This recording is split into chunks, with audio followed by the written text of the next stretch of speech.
made to be courageous. We were made to lead the way.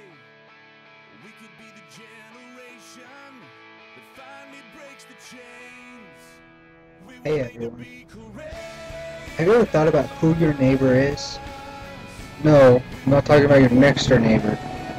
I'm talking about the person next to you, the person distant from you. I'm talking about every single person that you see walking. Whenever you go to the mall, to the park, wherever you go. Maybe this story will help you learn who your neighbor is exactly. Luke chapter 10, verse 25. On one occasion, an expert in the law stood up to test Jesus. Teacher, he asked, what must I do to inherit eternal life? What is written in the law? He replied. How do you read it? He answered, love the Lord your God with all your heart, with all your soul, and with all your strength, and with all your mind, and love your neighbor as yourself. You have answered correctly, Jesus replied. Do this, and you will live. But he wanted to justify himself, so he asked Jesus, and who is my neighbor?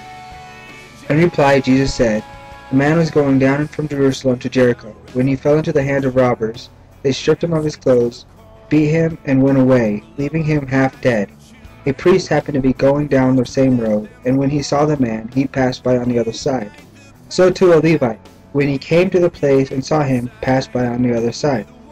But a Samaritan, as he traveled, came where the man was, and when he saw him, he took pity on him. He went to him and bandaged his wounds, pouring on oil and wine. Then he put the man on his own donkey, took him to an inn, and took care of him. The next day he took out 2 silver coins, and gave them to the innkeeper. Look after him, he said, and when I return, I will reimburse you for any extra expense you may have. Which of these 3 do you think was a neighbor to the man who fell into the hands of the robbers? The expert in the law replied, the one who had mercy on him. Jesus told him, go and do likewise. You see, everyone is your neighbor. And in this case, the robbers is Satan.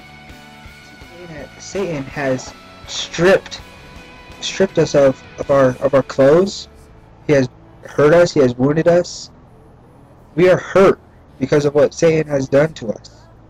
But you know what? God has called us out to be a neighbor to those in need.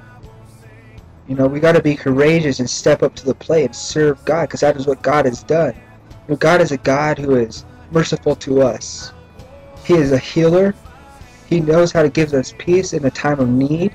He knows how to help us out when we need the help the most. So what makes it so difficult for us to go out and do the same for others around us? How can we not be able to go and serve God? To go out and reach out as our neighbors and heal them and bring them to God. Because that is what we're called to do. You see, later in the Bible, Jesus goes to say when he sends out his 12 disciples, that if they meet the ones that reject them, just walk away and brush off your shoulders, because you're going to be rejected several times. Let me tell you, that our goal is not to save people. Our goal is to spread the word. Jesus' goal is to save people. Jesus' goal is to get into their lives. We are there to plant the seed. So go out, plant the seed, and be courageous. God bless. We were made to be courageous.